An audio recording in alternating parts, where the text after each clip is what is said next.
welcome to the Rob Burgess Show. I'm, of course, your host, Rob Burgess. On this, our 69th episode, our guest is Erica Roman. I asked Erica to send me her biography, and here's what she sent me. My name is Erica Roman. My life was forever changed on April 18th, 2016, when my husband of 7 years and the love of my life died unexpectedly of an undetected heart condition, leaving me and our 1-year-old daughter behind. A couple days after the funeral, I discovered that I was pregnant with our son. I would have never imagined that I would end up a 27-year-old pregnant widow. As I process my own healing journey through writing, it is my heart to be able to encourage others in their own struggles and bring understanding to those who have hurting people in their lives. You can read Erica's blog at ericaroman.me. That's ERICAROMAN.me. And now on to the show. Hello. Hey, it's Rob. Hi. Hey, sorry about that. My 3-year-old needed me, and we just got back from a very tearful trip to Target, so sorry about that. I have a 2-year-old. Okay. So anyway, go ahead and just introduce yourself for people that don't know who you are. Okay. My name is Erica Roman, and I was widowed 15 months ago, and most people know me now as the person who wrote the blog defending Patton Oswalt's engagement. Right. I've gotten through, I'd say, I'm through to December now of last year. I've read all the way up to there, and then some interspersed, and then of course the Patton Oswalt one you're talking about. Yeah. So I feel like I do know a lot about your life. I know less in the last 6 months because I haven't reached that part yet, but I'm pretty caught up. So anyway, for people, just to give them an idea about yourself, where did you grow up? What was your family life like growing up? And obviously, if anyone's read anything you've written, they know that your relationship with God is very important to you. So I just kind of like to hear about how all that happened when you were first growing up. Okay. Well, I grew up in Port St. Lucie, Florida, and I'm currently living in Vero Beach, Florida, so it's East Coast, about an hour or so from Orlando, which is what everybody asks. I grew up on the beach, which was amazing, and I'm the firstborn of 5 kids. I've got 2 younger sisters and 2 younger brothers, so growing up was kind of like cheaper by the dozen a little bit. And I did grow up in church, but my faith has kind of gone through a couple of different transformations since growing up and to where it is today. And so that's always been a part of me.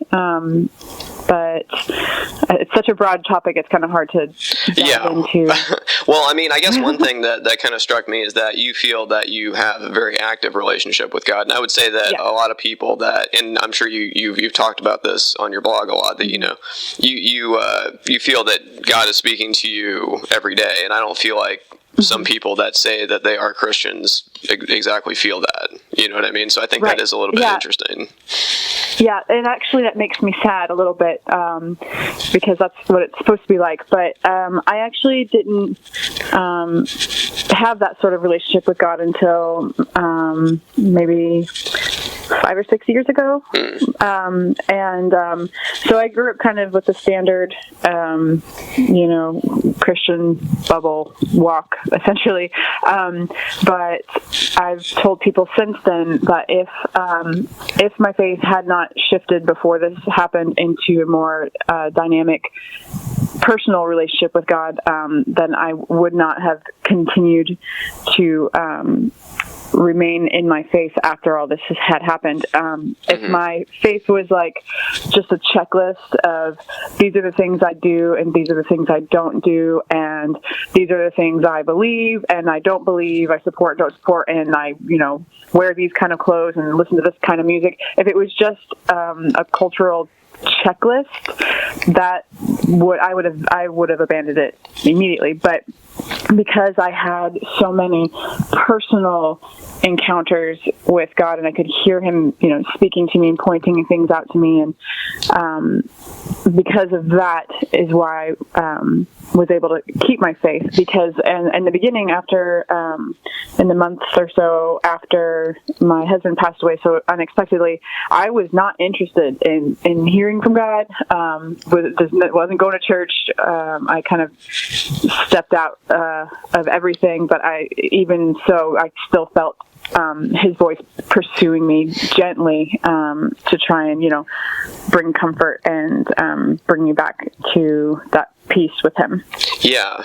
Not to get too in the weeds, but I do think it is interesting in your writing how you talk about that very subject, where I guess in the wake of this happening, people would say to you something about being God's plan, and you reject that out of hand, right? Yes, so I do. I hate that. Because it makes God sound really mean, and that's the.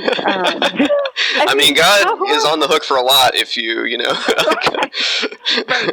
So, and I really struggled with that, because it's, if God's like, all right, so the plan for today is, take Erica's husband and make her pregnant, and now on to the next thing. No.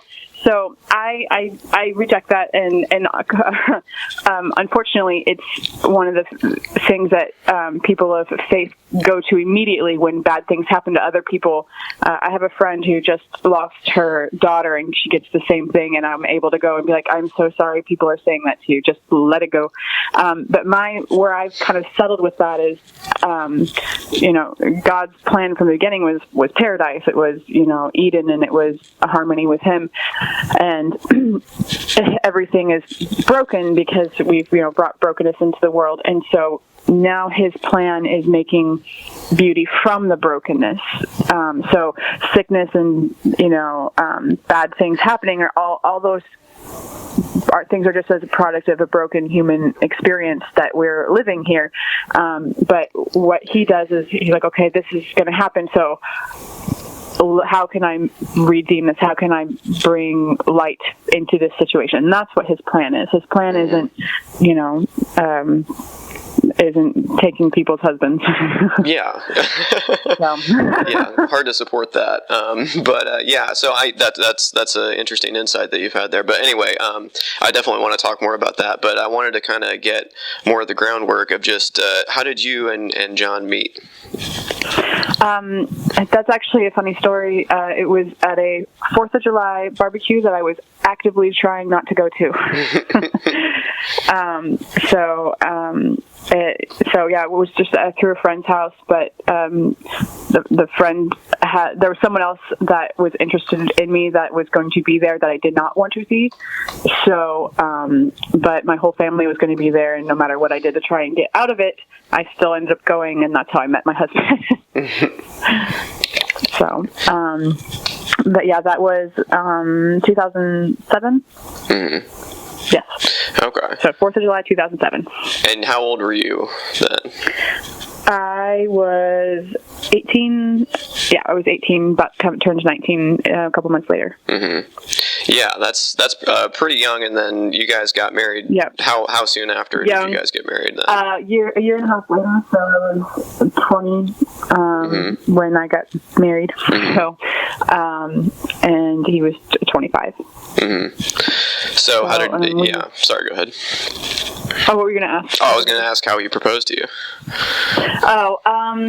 We kind of had already talked about it beforehand, so it wasn't like a complete surprise. But he took me on like a tour of all the places that meant something to us, and early on in our dating relationship, we had spent the evening with a big group of friends watching a meteor shower, and so that was where he took me and proposed to me there.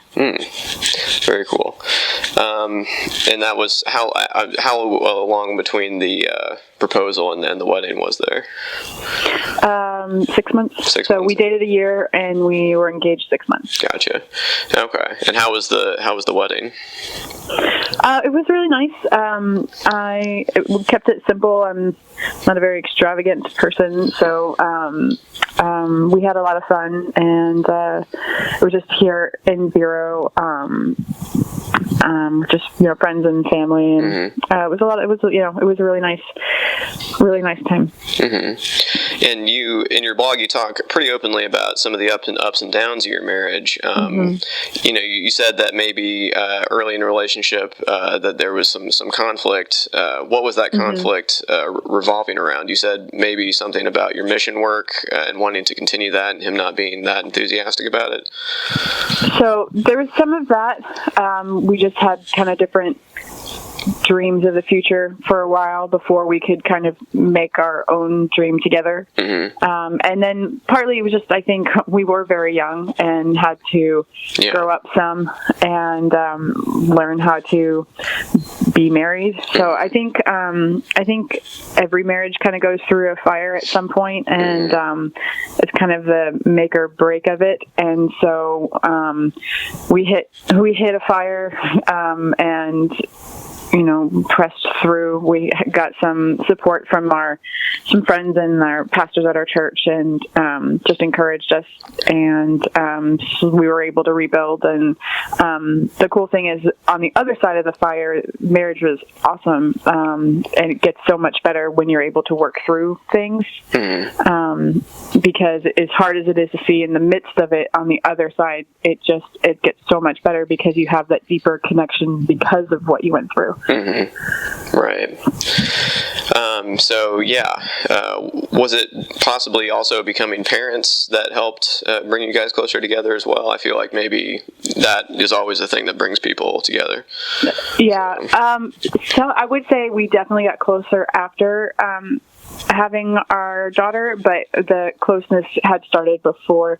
I think it was maybe we had 2 years after our hard time, and it was kind of as we had grown closer together, it was almost natural, okay, we have this love for each other, now we want to have an overflow into a family. And so having our daughter brought us so much closer together, and it just he rose to the challenge of fatherhood beautifully, and just was fully invested. And even for someone who had basically no experience with kids, I mean, I was mama too, growing up with as many younger siblings as I had, and he was the baby of his family and had no younger cousins or anything like that growing up. But even so, he was just he loved on our daughter, and just was there for whatever needed to happen. He was great. He would get up with her in the morning so I could sleep a little bit, since I was the one who mostly got up with her at night. We were breastfeeding, so he couldn't help out with that. But he would take her in the morning so that I could sleep some, which was just precious, and definitely missed that part. Right. And I was excited to hear that and read that your husband was very musical. And what was his kind of dreams with that in his career? Well, he definitely had a passion for music, and interestingly enough, so we lived in Nashville for 4 years, and absolutely nothing with his music picked up there other than just, he would play the guitar for fun. But when we moved back to Florida, he started working at Costa de Esta, which is Emilio and Gloria Estefan's resort. Oh. So he, someone had said to someone that he could play, and so the manager came in and had him do a demo, and they got him playing there on a regular basis. I think 3 or 4 gigs a week, depending on the time of year. From that, he was able to really transition to doing music full time around town.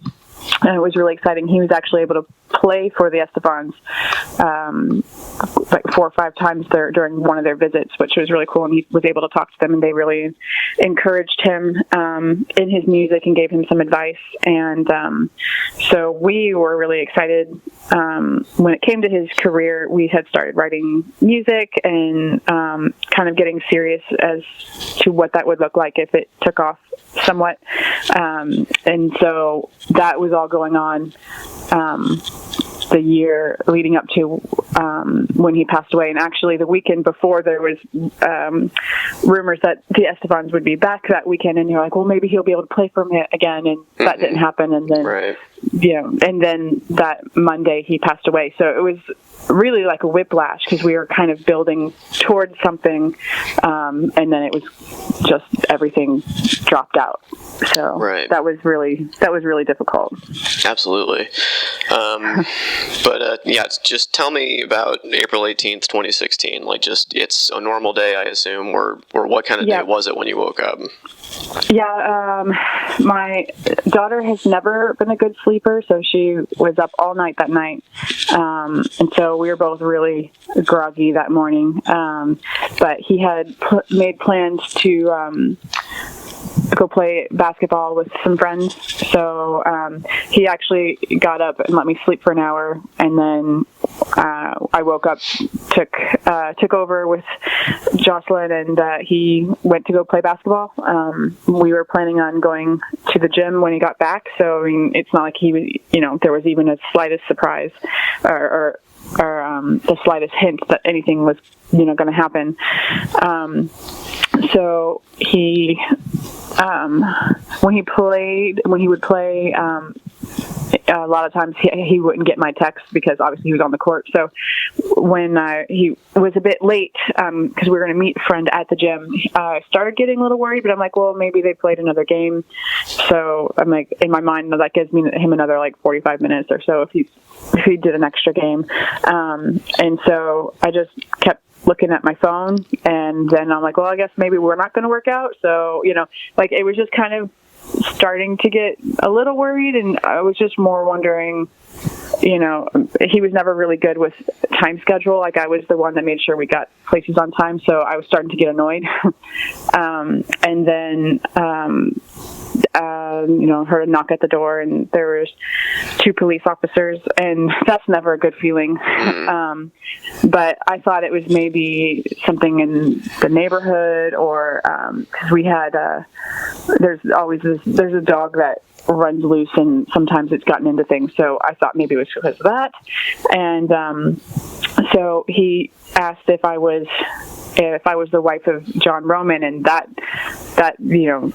gets your attention real quick. And so I thought maybe there was a fight, maybe you just start thinking of all the scenarios, but him passing away was not one of the ones. And so when I said yes, he asked, the police officer asked if there was someone else who could hold my daughter, because I was holding her in my arms at the time. And that again, is another feeling of dread just kind of creeping up on you. So my uncle was over actually at the time, so I handed her to him, and they just explained that they found him in the car. They asked if he had any health issues, and I said no. And they said, well, they took him to the hospital, and he had passed away before, or he didn't make it. I think it was the exact words that they said, that he didn't make it, which your brain just has a hard time comprehending that reality. I'm like, well, what do you mean? Of course he made it. Like, what do you mean? And so they had to explain it like twice what happened. And so they kept asking if he had had a history of seizures or what. They because they weren't sure. I guess he was driving home and was at a stop sign or something when it happened, and so the car just kind of inched forward into a ditch, and that's where they had found him. So thankfully he didn't have hit anybody else or caused any more of that sort of thing. So it was a couple days before the autopsy revealed that he had a a pretty severe heart condition, which was likely genetic considering he was only 32, and active and, all those things. So,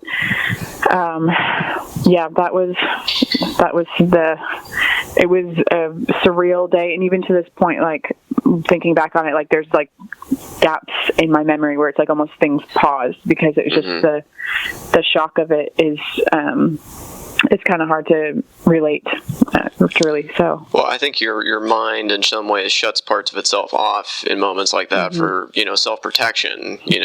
More than anything else, because like I think that's why that you remember things like that way. Right. So. Yeah. So. But yeah, so then, there's that week of making decisions that you never thought you would ever have to make at 27. Did he have a will? Did you guys talk about this? Nope. Did you think about what would happen? Not really. I mean, we were both pretty young and, have no money. And so like we didn't have, life insurance or anything. We had talked about the both of us wanting to be cremated or as opposed to being buried. So like there was that, but it was still just kind of, you just don't think about the reality of those kind of things. And so I think the hardest thing was I had to make a couple calls to tell people what had happened. The hardest being his mom. That was rough.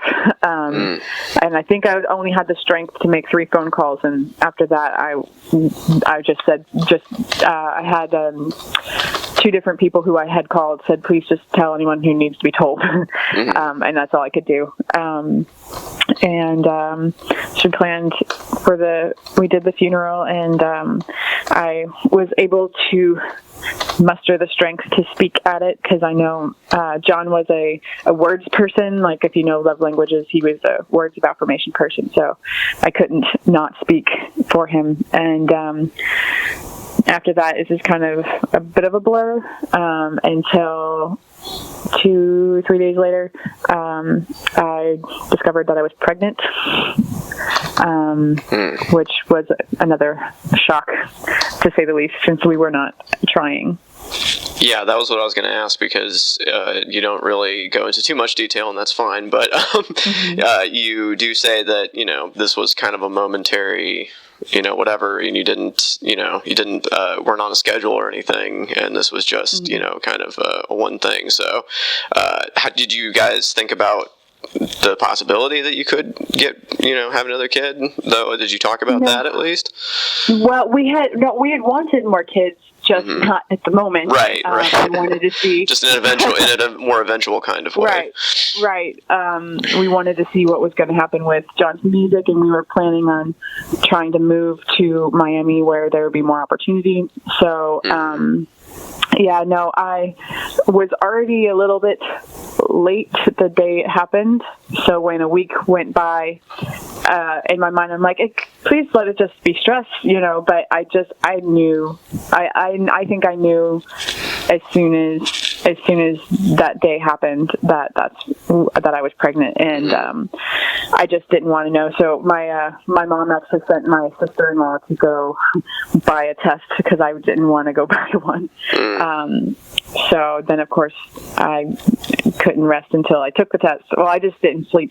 I honestly, I don't think I slept for a week other than like a twilight zone kind of rest. But I think I took the test at like 3 and 4 in the morning, somewhere in there, and cried until the rest of the household woke up.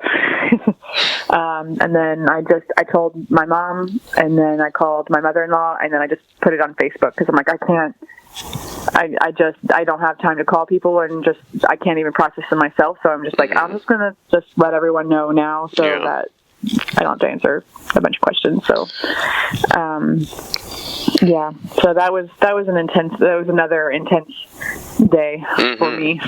Yeah. Now, talk about, people not knowing how to react. I mean, it's like people hear that and they want to, your lizard brain or whatever goes like, oh, someone says they're pregnant, congratulate them. And then wait a second, hold on. Is this really a welcome thing happening for them right now? Also on top of that, yes, neato, it's happening. Oh my gosh, it's happening.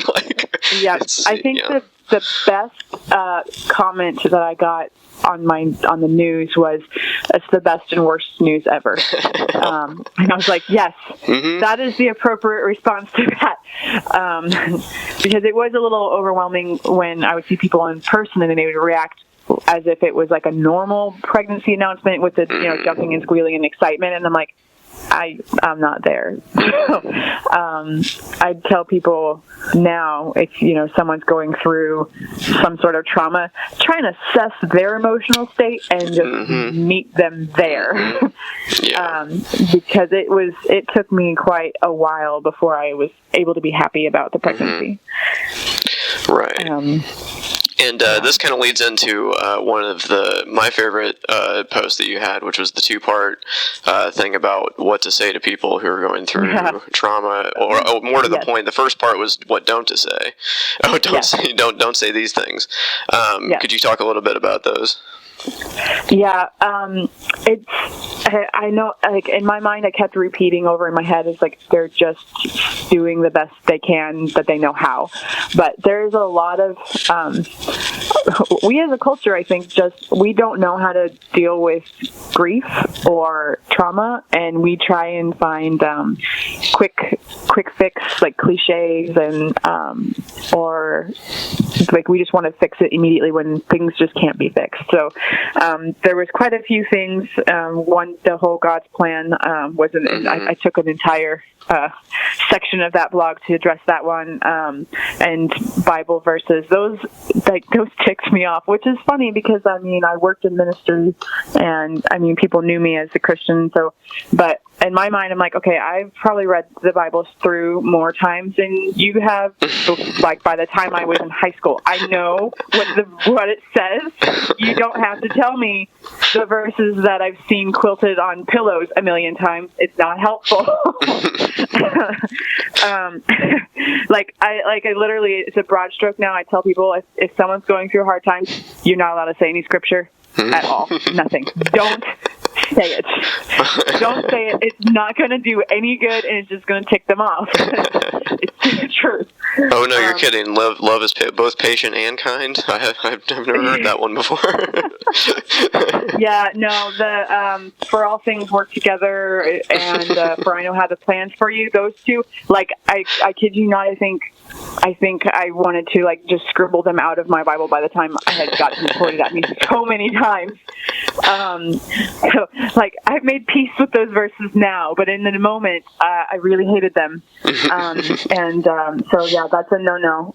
And, I'm trying to think of it's been a while since I wrote that list, but a lot of it is basically just don't say anything. I actually have made the joke that I feel like there should be a rule that at funerals you're not actually allowed to say anything to the people who have lost the loved one. Like, just hugs and money, and that's it. Well, that was another thing I was going to mention, is that, with the other cliche that people throw out, and I'm sure I've even done this to people before, is the old, if there's anything I can do. Well, first of all, okay, there's really nothing you can do. There is something you could give me. I need, like, as you say, money and human contact and food. Yep. But if you can't fulfill those basic needs, then we're just making sounds with our mouths right now. Right. And I understand the heart of that, but, like, I don't know, like, in my mind, I'm like, I don't know how to even respond to that. I don't even know what I need. And so the best moments were really when people just didn't ask, they just did something. So, like, I ended up having, donuts were my pregnancy craving. And so I had, a couple different times, various friends just showed up at my door with, a half dozen of donuts, and they're like, here, just want to give you a hug and donuts. And that's excellent. I highly recommend, donuts or any sort of sweets to people going through stuff. And, just those kind of things were great. But, constantly being asked, what can I do? It almost is like it makes the person who you're asking have to try and figure something out when they're trying to figure out their whole life, So, right. I mean, and I understand, and all those things are meant in kindness, but it really was a bit stressful after, the 300th person's like, can I do something for you? Please just tell me what I need to do. And I'm like, I don't know. I haven't thought past whether I ate or not today, so I just don't know. Yeah, nor am I going to necessarily remember what you say later anyway, because this is all going to be a blur. Yep. So, one thing that I thought was interesting is the names that you have for your children. Could you talk a little bit about those? Yeah, so we named our daughter after John, which was a tradition from my family. I was actually named after my father, who's Eric. And so my mom has are you going to continue the tradition? I'm like, well, I don't know, we'll see. And we had we had a daughter, obviously, and then I was like, well, what if we named her after you? And so he was Jonathan Alexander, so her name is Jocelyn Alexandra. And then naming my son was very difficult because one, I felt like there was a lot of kind of extra pressure on his name, and also some expectations, and also John and I did not agree on any boys' names at all. We were like, thank goodness this is a girl, because this is going to be hard. So, did not agree on a single name. The names I loved, he hated. The names he loved, I hated. And so, so it was very, in my mind, I'm like, well, now I have to try and figure out whether he would hate the name or not. And so, I had a list of kind of names that I was thinking on, and and actually the name I ended up going with was kind of a last minute addition to that.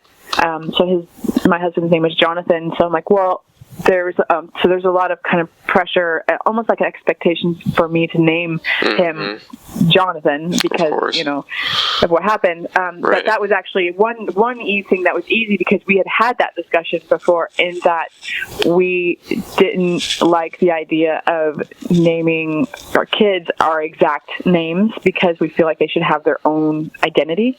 Not hating on people who do the juniors and the first and the second and third. You're talking to a second right now. I'd just like to point out, but go on. Sorry. No, it's all good. That for us, we wanted to give them their own. So even though I was named after my dad, I wasn't named my dad's exact name. And so there's still a little difference there. So I thought, well, there's an expectation for me to name him Jonathan, but I don't want to do that. I think one would be really painful, and two, we had already discussed not doing that. So I kind of made that clear pretty early on when people would mention that. I'm like, yeah, no, that's not going to happen. But then I considered, well, what if I took part of his name, which is Nathan? And when I'm really into meanings of names, I feel like it's significant. And so I looked up the meaning of Nathan, and it meant God is given. And for me, I was like, oh, wow, that feels right. And so I had a list of middle names that I liked, and I'm like, okay, well, what has God given? And the name Luke, which was actually a contender for the first name, but then I was worried about the I am your father jokes. So I did not want to do that to him, as much of a Star Wars fan as I am. I did not want to do that to him. But Luke was on the list, and that it meant light. And so I was like, well, that it feels right. In my darkness, God has given light. And so Nathan Luke means God has given light. And so that's how I came to his name. Cool. So. Yeah, you also wrote about this as well. You said you seriously considered maybe giving up for adoption as an option. Can you talk about that? Yeah, I was overwhelmed with my entire life, and the thought of two children was just completely overwhelming to me when I, was having a hard time just functioning by myself, much less my daughter. In the early weeks and months of grief. And so I actually used to work for a pregnancy center that helped with women who either needed help with caring for their, themselves and their babies in the early times, or wanted information and walking through the process of adoption. So I was actually relatively familiar with that process, and I had made a friendly acquaintance maybe a year before who had found a family for her son, and so I'd actually reached out to her and was like, listen, this is what I'm thinking of, and she kind of gave me some feedback. And I wasn't thinking like a stranger adoption. I was actually considering asking my husband's cousin. But that was in the very early weeks. When I found out that it was a son, I just, something about, I couldn't. So there was something about, once I realized it was a boy, that just kind of bonded me to him. And so, and now I couldn't possibly even consider, like, he's the happiest baby on the planet. And I say that over and over because he's constantly smiling. And, so now, he is my little bundle of joy, literally. And so, but no, I did consider that, just because, again, I was having a hard time making sure I ate and showered and kept my daughter alive. That was the goal of life in those first couple months: was eat, shower, make sure Jocelyn doesn't hurt herself. Yeah. But yeah, that was something I considered, but really only until I found out I was having a boy, and then I was like, no, I have to figure out a way to be strong enough. Yeah. Well, if I've recorded a couple episodes with my wife, Ash, and we talked about the ways she gave birth. She gave birth with a C-section, and she also gave birth this most recent time with no drugs or anything, just naturally, or not naturally. That's a loaded word, whatever. But vaginally, I guess I should say, the scientific term. Yeah. Anyway, I can't imagine. I don't know how much help I actually was in those moments. I think I was morally supportive. I held her hand and took pictures and all that. But I think that would be an incredibly scary experience to do without a partner there. So you've had it both ways. So what was the differences between your two? And it's interesting because it's hard to explain the importance of having that partner there. There's a strength that comes with it, and as I was thinking about it, it's almost like just holding the hand was almost like him lending me his strength to get through that process. And so I actually found my second labor was a little more difficult when it came to dealing with the pain. The first time, my pain management wasn't that bad, really, and I did it completely unassisted, without anything. And the first time wasn't quite as hard, because in my mind, like I don't know, you have your person who's being your support there. And I mean, I had my sister and my mom and other people for the second time, but it's a difference. There's definitely a difference. And like the first time, there was never a moment I thought I couldn't do it. But the second time, man, when that transition hit, I was like, I don't want to do this. I think I'm done. I want to tap out. Obviously he was able to make it through. And but yeah, no, the presence of a partner in the room can't be it can't be overvalued. It's just really an important thing. And and even if it is just holding the hand and not even saying anything, just being present there's a huge strength that comes with that. It's interesting because you're such a, you use words a lot, and you love words, and you post quotes from other people all the time, but you really have a low tolerance for, like, people just throwing out, like, cliches or just meaningless statements, which I guess means that you respect language more than most people, but it's just an interesting thread I've noticed about what you talk about. You just being present and just showing up is kind of most important, and, just spouting greeting cards at people is not as, helpful sometimes. Right. Anyway. Yeah. But your blogging seems like you've done this before. Have you blogged in the past, other places? No. Well, I mean, technically yes, but I mean, when I say yes, I mean when I was in high school and I had a Zanga account. Whoa. Back to the past. Yeah. We're gonna throw that real far back. Goodness. So, catch me on MySpace. It was definitely pre-MySpace days. So I blogged before it was cool. Wow. But I don't even know that they called it a blog back in the day. Weblog. Something. So I've always been a writer, but and I've tried to start blogs a couple times over the years, and it just didn't really work out. I've actually gained more ground. I have 2 different novels in progress, which are way more fun to write about than the stuff I'm writing about now.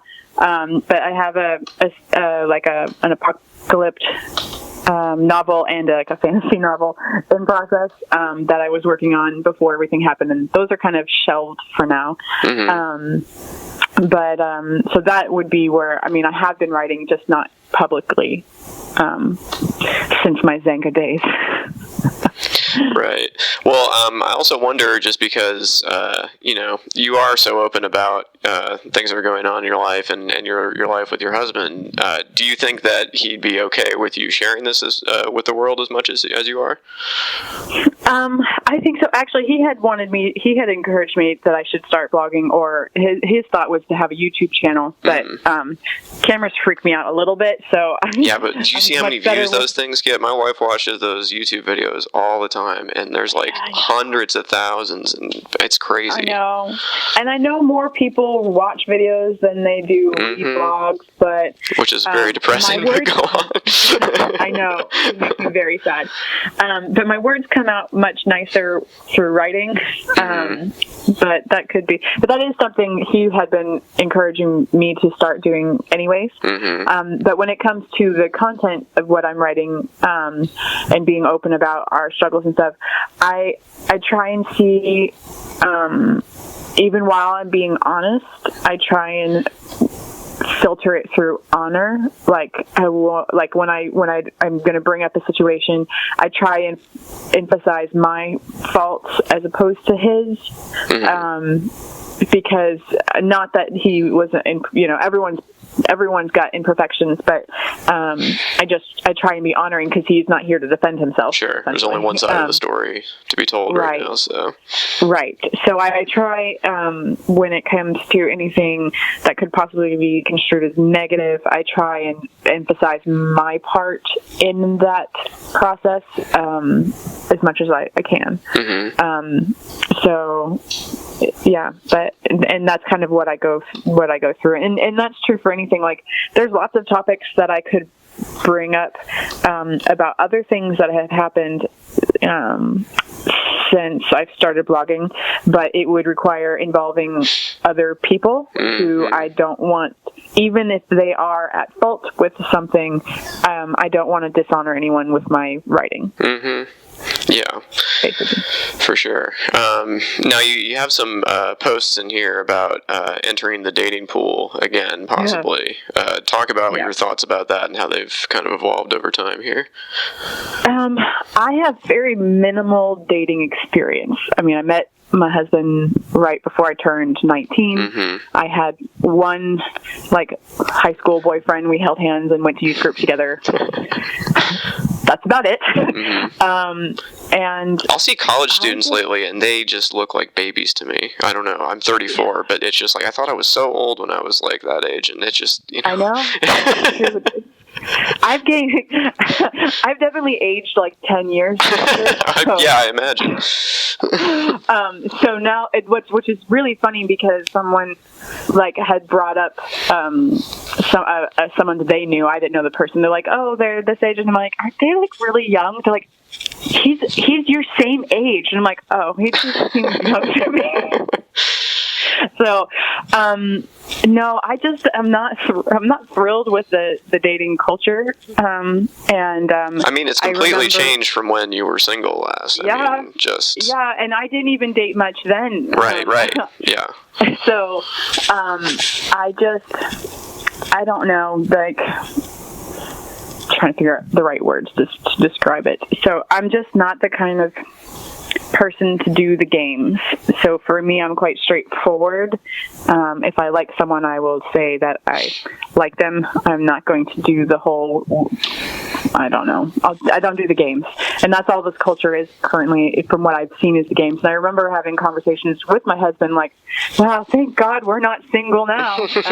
Laugh. This is horrible.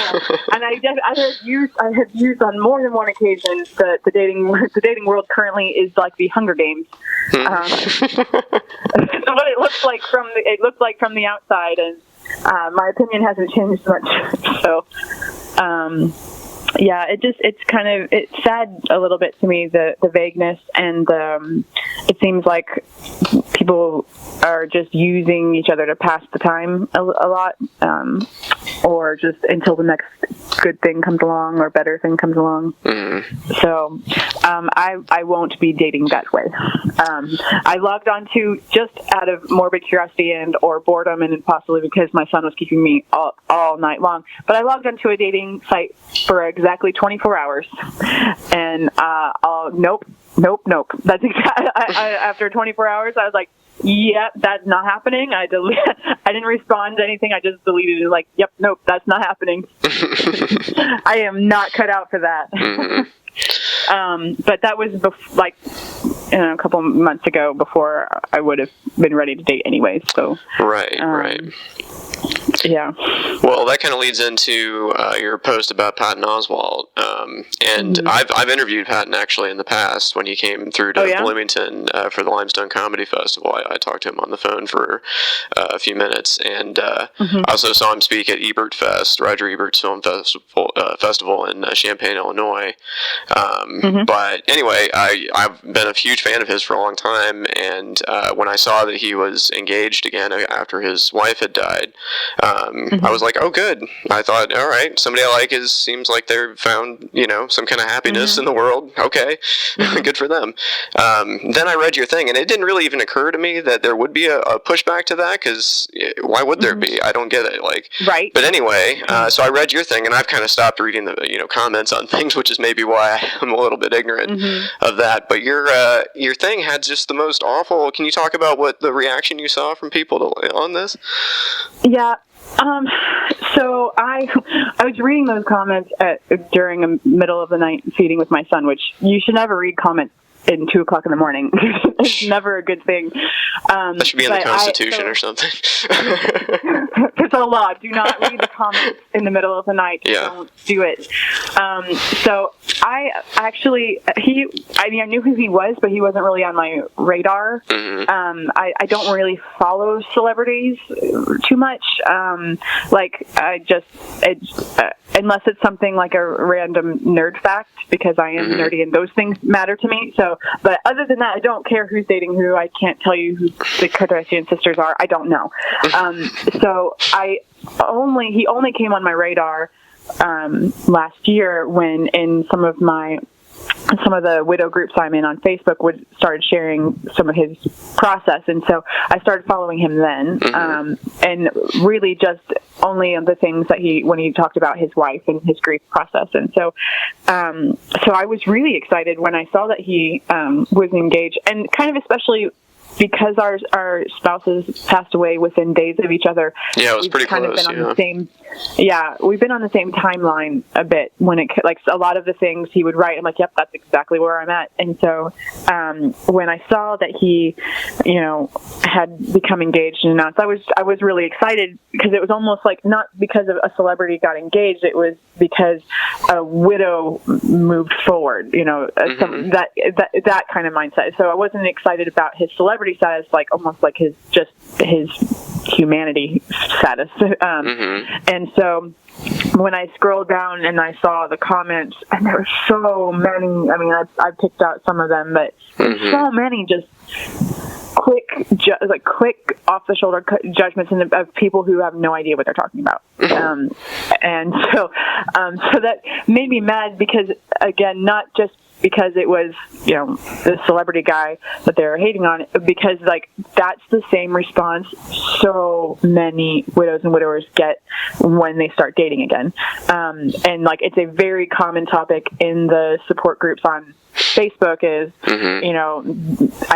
people get disowned, their friends leave, there's gossip and all these things. It's like a big deal when someone who is widowed decides to love again. There's a lot of backlash when that happens. It's crazy. And if you think about it, the people that we lionize in certain ways, like Coretta Scott King, she never remarried after Martin Luther King, and people kind of look at that with some reverence. They're like, yeah. And there is something to that if that's how you feel. I don't want to stop anybody from doing that if that's their choice. But also on the flip side of it, don't hate on someone just because they're trying to, make their life work while they're here, And so a lot of that is our culture's fixation with the concept of soulmates, which I totally skipped over that. I did want to talk about that. No, that's fine because it kind of segues right there.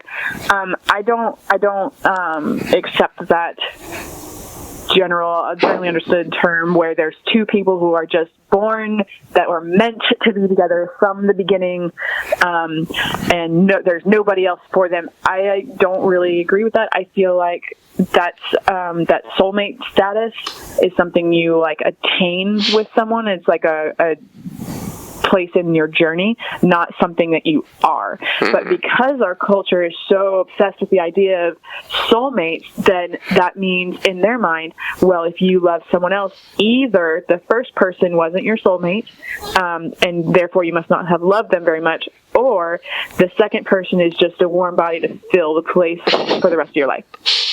That's all they're giving you is either you didn't love the first person or you don't love the second person, which is very sad to me. And if that was the truth, then that means the love in my life stopped at 27, and that's really young to never ever have love ever again. You know? And but that's unless you were mistaken the first time and then you get another shot at it. But maybe they got married to someone else in the meantime, in which case you're completely out of luck. Exactly. So that's what it is people like the idea of they're going to wait till they're reunited with their soulmate idea. And I mean, if someone really truly feels that way, and they don't ever want to love anyone again or open, if that's where their heart is, I'm not going to judge them for that, but neither should the person who wants to love again be judged. And so, which is why so it was kind of an accumulation of a lot of things. When I decided to write that blog, it was for him, and then, for me and all the other widows who have to face that judgment, which is why I think it got such a large response from the widow community. I've got over 1,000 messages on my various social media platforms, and most of them were from widows or widowers or people who were dating someone who had lost their spouse or married to them, or people who had a widow or widower in their family that I was able to help them understand that process. And so I think that's why it kind of got such a response, was because it's something that happens so commonly, but it's not ever been voiced. So that's why I was so passionate in the writing. And the funny thing is, I'm really a nice person. And so, like, as I would hear people on TV or whatever quoting my work, and I'm like, oh my goodness, that sounds so mean. and like, I actually don't ever curse, like, ever. And I did in that blog, but the running joke is that, like, I only curse when I really mean it. But I love the fact that when I do curse, it gets the attention of everyone that hears me. But apparently it's true, because it got the attention of everybody. So maybe I should do that more often. I'm going to check back with you in 6 months, and you're going to be Howard Stern over here. Yeah, seriously. No. And it was almost like I did not think it was going to go that far. And I put it in there only because, like, I'd literally just been joking with my friends about that whole, I only curse when I mean it, but when I do curse, everyone takes me real seriously. And so it was really more, I don't know. I literally sat on thesaurus.com trying to figure out a better word, but jerk just did not feel like it captured it right. That's awesome. So I left it. So it seems like you made a lot of connections with other people through this. What do you have planned kind of next? What's your next move? Well, I had already wanted to write a book about my story and my journey of what had happened. And so I actually did get an email from a publisher. I'm still waiting to hear back from their response after I replied. But I think that's really going to be my next real focus. And actually, this blog kind of helped, like, focus on a theme, because I obviously I know my story, but, like, I was still trying to figure out, well, what's the point of my story if I'm going to put it in a book. And I think it, like, just kind of is going to encapsulate what my story is about, that healing of your heart, to allow it to expand once more. So I think continuing writing my blog, but also I'm going to really work on book. So. Well, I think that we, as I guess would be the summation of what we've talked about, our culture really doesn't know how to talk about death and the people that are left behind. Like, it's just not something that we're good at as a culture. Right. So I think if you keep writing about this kind of stuff, there's always going to be a vacuum, because I don't think anybody really, like, wants to think about it. And so when they don't think about it, they don't have anything prepared, and they just go to whatever cliche is at hand to kind of throw at it. So. But what would your advice be for people, well, like me, frankly, that I'm married, I have kids, you are on the other side of a different situation. What would you say to somebody in my situation? Like, what specifically? Just like if you, like, or like, for example, if you could talk to yourself back before all this happened, what would you say? Oh, I don't even know. That's a hard one, because there's so many things, but at the same time, you really don't understand until you've walked through it.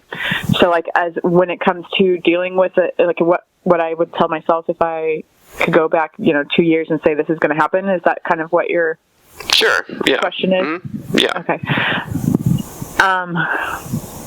I feel like maybe, for me at least, to make sure to keep what's important in front of you. Like, I think I wrote one blog, I'm not sure if you got there or not, but the dishes are never more important than, a kiss. That kind of thing. Like, because that used to be, I hated, if I'm in the middle of doing something and John wanted to come over and give me a hug or a kiss, I'm like, can you just let me finish this real quick? That sort of thing. And those moments are the things I regret. And so making sure, does this really matter? In the end, does this really matter? And if the answer is no, then, let it go a little bit.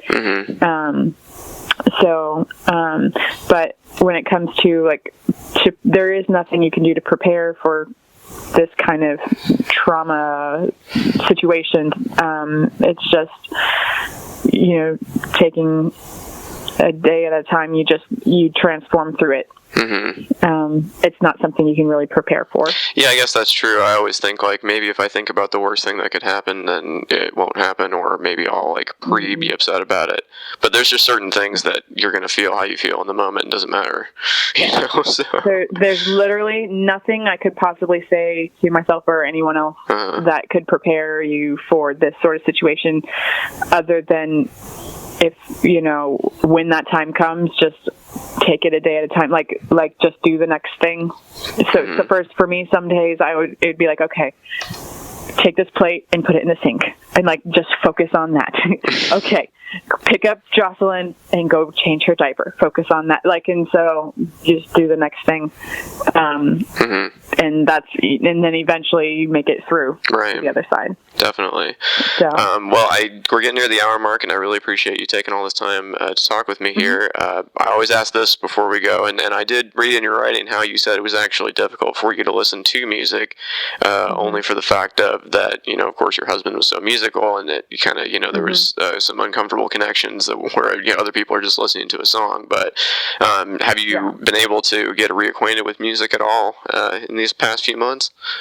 Yeah. So I had basically did full stop on all music for a long time because John sang everything, and if he performed a song, he sang it 50 million times to prepare for it, to practice, and to perform it. So I've found satellite radio has helped because it got other channels that aren't playing the normal stuff. So I usually play like the coffee house, something just kind of quiet, which has been nice because I've been able to kind of find new music that way. And then so I've been really just kind of exploring new songs, and it's been easier now. There's like certain songs that I can listen to now that I wasn't able to before, like specifically the song Hallelujah, blanking on who sang it. If it's the one from Shrek, it's Jeff Buckley. Yes, that's it.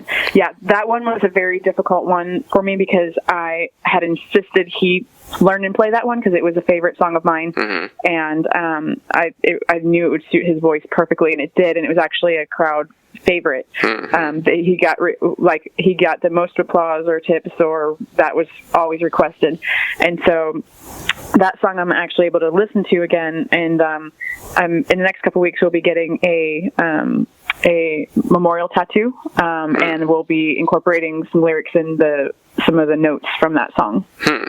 Very cool. Is there anything I didn't ask you about that you want to get in there before we go? I can't think of anything. Okay. Well, thank you again for taking all this time, and I will send you a link when it's up. It'll probably be Thursday or Friday, and I hope to talk to you again soon. Awesome. Thank you. All right, thank you. Bye. All right.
If you enjoy this podcast, there are several ways to support it.